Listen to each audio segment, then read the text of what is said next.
Aujourd'hui, parlons de comment les Ottomans ont pu autant réussir à dominer les autres armées de leur époque. Car il est vrai que jusqu'à maintenant, j'ai parlé de grands sièges, de grandes batailles, mais je me suis assez peu intéressé à la structure de l'Empire ottoman, à comment fonctionnait son armée, et tout simplement quelles étaient les raisons de tant de succès. Alors donc, commençons par les premiers pas de l'armée ottomane, en parlant des tout débuts de ce sultanat, que je n'ai pas évoqué avant. Alors, un petit rappel historique. Les Ottomans sont une tribu, même si ce terme est un peu à revoir aujourd'hui, turque d'Asie centrale, qui est probablement venue au Moyen-Orient avec les grandes invasions et migrations turques du XIe siècle, avec notamment les Seldjoukides. Et probablement qu'ils étaient des vassaux ensuite des Seldjoukides en Anatolie, et plus particulièrement du sultanat de Roum.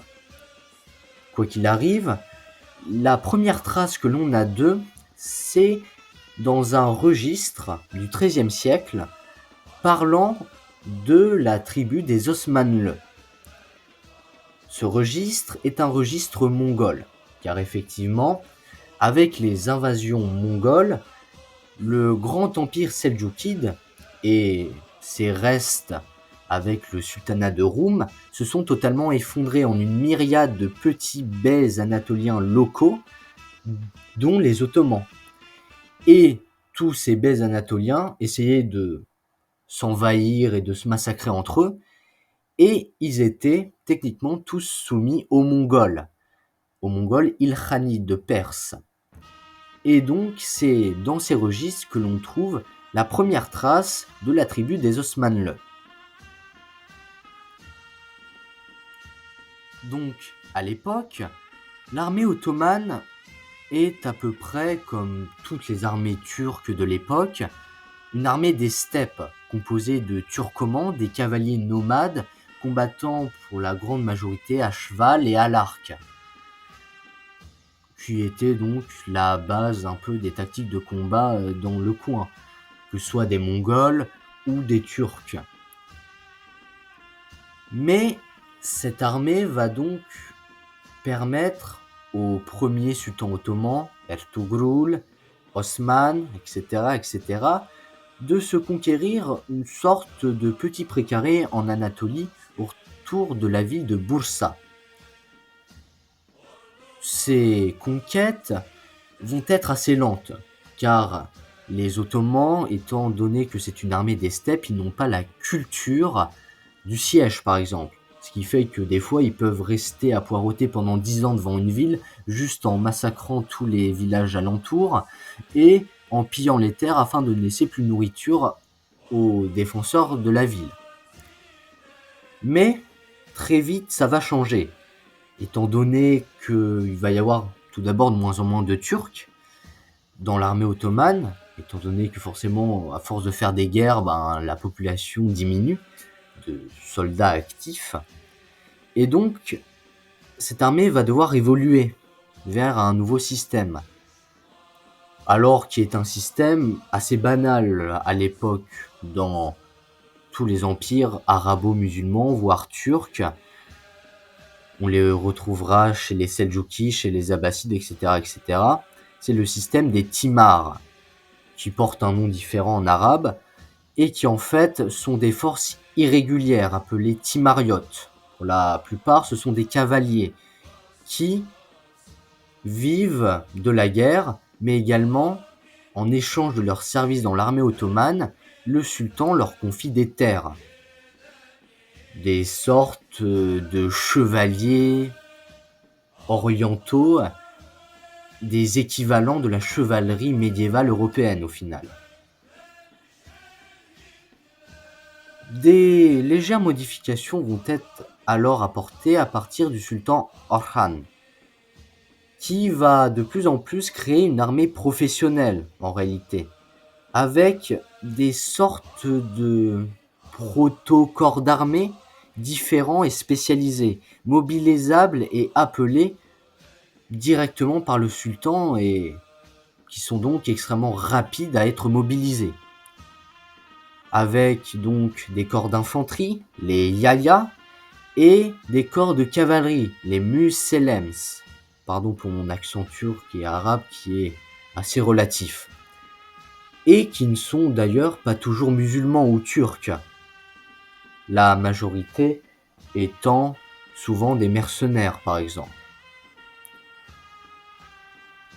On vit également l'intégration d'autres troupes au fur et à mesure des années.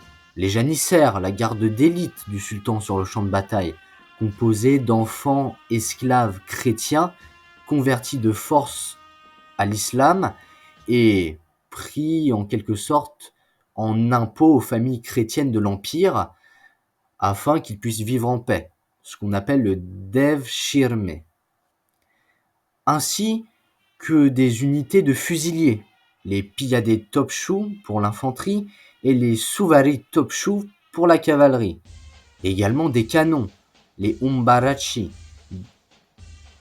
ainsi que des grenadiers lançant des grenades artisanales pour l'époque.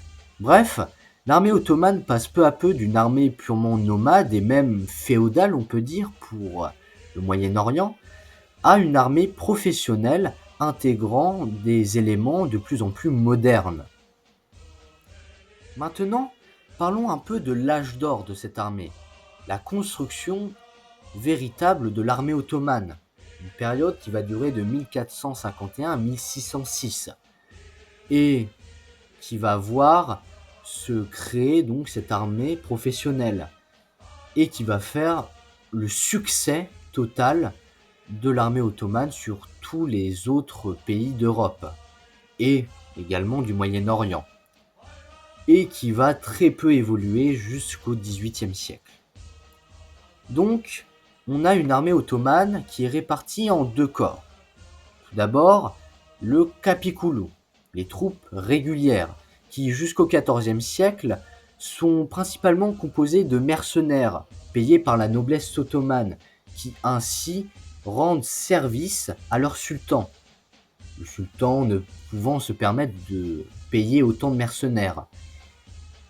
Sauf que du coup, c'est un problème pour les sultans, c'est qu'ils sont extrêmement dépendants de leur noblesse pour lever des armées. Puis ensuite, au fur et à mesure des années, notamment sous Mourad Ier, l'armée va être de plus en plus constituée d'esclaves et de prises de guerre capturés et convertis de force à l'islam. Des esclaves fidèles et qui doivent tout au sultan. Constitués d'ailleurs sous Mehmed II majoritairement de janissaires, mais qui va s'étendre au fur et à mesure à d'autres corps, comme celui des albardiers ou baltachi. Au final, cela devient une grosse force pour l'armée ottomane, qui permet à Mourad, puis à Mehmed, puis même aux autres sultans après, d'imposer leur pouvoir sur la noblesse, en les obligeant à payer une taxe pour embaucher et entretenir de plus en plus de ces capicoulos. Au final, on obtient une armée professionnelle qui est totalement dévouée au sultan et qui lui doit tout, donc très peu de chances de trahison. Et en plus, cela permet d'imposer le joug et le pouvoir du sultan aux nobles, qui n'ont plus aucun regard en réalité sur les affaires militaires. Au final, c'est tout bénef. Et en réalité, cela devient même la première armée professionnelle depuis l'Empire romain, étant donné que l'on parle donc de soldats professionnels payés pour ça, ayant une solde, et maintenus tout le temps dans les casernes, prêts à être déployés et mobilisés tout de suite. Et donc, à cette époque, ces effectifs se constituent de 50 000 cavaliers, 12 000 fantassins et plusieurs milliers de janissaires. Ensuite, au fur et à mesure des règnes, on va voir une standardisation des effectifs et des différentes constituantes de cette armée. avec déjà 6 divisions de cavalerie d'élite, les Sipahis, les Siladar, les Sag Ulufeşiler, les Sol Ulufeşiler, les Sag Garipler et Sol Garipler. Alors, pour les Sag et les Sol, c'est un peu comme le modèle mongol, c'est-à-dire le modèle de cavalerie avec une aile gauche et une aile droite, où l'on projette le modèle sociétal sur le modèle militaire, suite aux différents travaux qui ont été faits récemment sur l'armée mongole et sur comment fonctionnait la société mongole. D'ailleurs, je vous conseille énormément les vidéos d'Hero.com sur ce sujet. Et donc, ces cavaleries sont principalement des cavaleries lourdes. Et elles constituent la majorité des troupes ottomanes. Car on reste quand même nomade dans notre cœur. Ensuite, il y a les divisions d'infanterie. D'abord les janissaires, des fusiliers, arquebusiers et hallebardiers payés en permanence, car servant également en temps de paix de gendarmes et de pompiers dans les différentes villes ottomanes. Ensuite, les solaklar, les sakalar, hachemi, topchou, qui sont des artilleurs, top arabashilari, les canonniers, les tchebetchi et les zumbarachi, les bombardiers, ce qu'on pourrait assimiler aujourd'hui à des grenadiers, car ils étaient armés de grenades. Les lachimichi, les mineurs et les hachemi, encore de l'infanterie,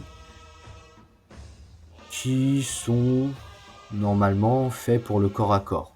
Mais on voit également dans toute cette armée quelque chose d'impressionnant, c'est que la cavalerie a une place extrêmement importante et en plus, dans l'infanterie, la majorité de celle-ci, c'est des artilleurs, c'est des canonniers, c'est des grenadiers et au final, il y a très peu d'unités de corps à corps réellement. Et enfin, pour la dernière partie, on a les divisions de garde. Les gardes de Topkapı, le palais royal impérial des sultans ottomans à Istanbul aujourd'hui, qu'on peut visiter d'ailleurs. Ces gardes étant appelés les Bostanchi. Et enfin, il y a les gardes royaux, les Baltaji, qui eux accompagnent réellement le sultan partout. Ensuite, parlons de la deuxième composante de cette armée, l'armée irrégulière.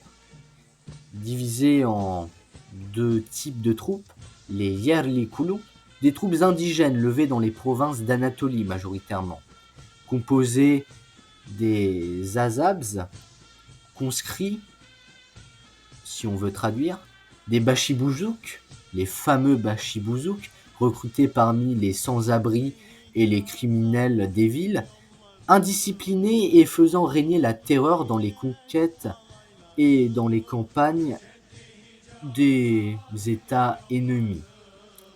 Ensuite, il y a les Sekbans.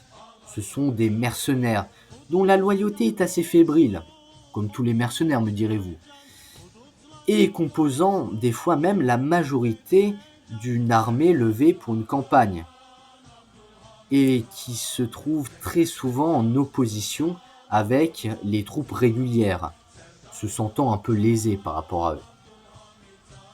Et ensuite, on a les Tufengshi, les Zikareli, des artilleurs indigènes.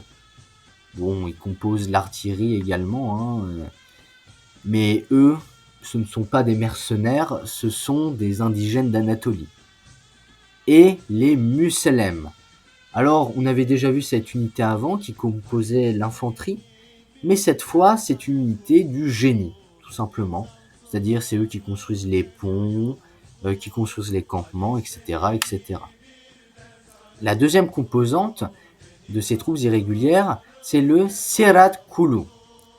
Alors, majoritairement recrutées dans les Balkans, ces troupes sont composées des Deliler, des cavaleries légères des Balkans, des Gonulu, bénévoles, si on veut traduire du turc vers le français, qui sont en gros des gardes de village qu'on peut mobiliser au cas où si on n'a vraiment rien sous la main. Les Besli, les Timarli Sipahi ou Timariot. Alors eux, c'est tout simplement l'évolution des Timariotes que l'on avait vu lors des débuts de cette armée ottomane. Ils ont exactement les mêmes droits que leurs ancêtres du XIIIe, XIVe siècle, et ils contrôlent toujours des fiefs entiers. À ne pas confondre, d'ailleurs, avec les Sipahis de la Porte, ceux des Capiculu, qui eux sont des troupes réellement d'élite, des esclaves, qui ne possèdent aucun fief. Et enfin, il y a les Akinchi, qui sont des éclaireurs montés, et également des pilleurs très réputés en Europe. Au final, avec tous ces corps et toute cette évolution, on a affaire à une armée qui est efficace, mobilisable très rapidement, et où chaque corps a sa spécialité et est entraîné à cet effet. On peut également parler d'une première armée professionnelle et qui fait le succès des Ottomans lors de leur première conquête. Et même, certains de ces corps d'armée, de ces troupes, possèdent les premiers corps de chirurgiens, les premiers hôpitaux de campagne, comme avec les janissaires qui ont leur propre service de santé. Bref, c'est une armée qui est extrêmement moderne pour l'époque. Donc, comme je l'ai dit, on a affaire à une armée qui est extraordinaire pour l'époque, mais qui ne va pas évoluer durant un siècle, voire deux, à l'image de l'Empire ottoman d'ailleurs. Pendant que l'Europe évolue, l'Empire va stagner. Le particularisme de l'armée va également jouer des tours au sultan, avec d'énormes révoltes, notamment des Sipahis en 1603.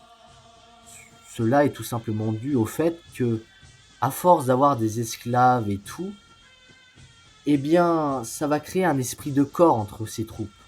Et également, il va y avoir de plus en plus de privilèges qui vont être attribués, notamment aux troupes du Capiculu. Et dès qu'on va vouloir y toucher, ça va sonner la révolte. Et même le fait d'avoir d'énormes esprits de corps différents selon les unités va faire que à chaque fois qu'une unité militaire va être plus favorisée, plus appréciée par un sultan, les autres vont se sentir vexés et se révolter face à cela. À la même époque, on observe également une agonie de l'administration à cause du fait que les administrateurs et gouverneurs changent souvent de région et de province, car les sultans ne voulaient pas que les gouverneurs aient trop d'influence sur un territoire. Et donc, ce qui va faire que tous ces gouverneurs et administrateurs de l'Empire vont s'empresser d'amasser le maximum de richesses et de pouvoir, ce qui va provoquer des révoltes des peuples soumis, car cela va vouloir dire simplement plus de taxes et plus de centralisation dans un empire qui est extrêmement multiculturel et multiethnique surtout.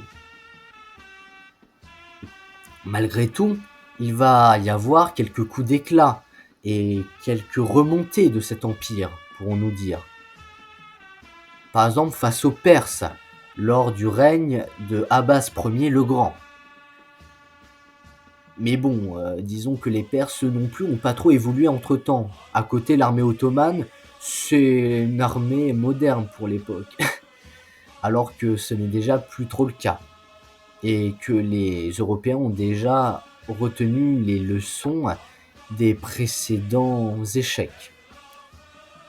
Et d'ailleurs, en parlant de l'Europe, eh bien, la situation commence à se stabiliser sur la frontière occidentale de l'Empire, avec de nombreux traités qui vont être signés entre les Autrichiens et les Ottomans.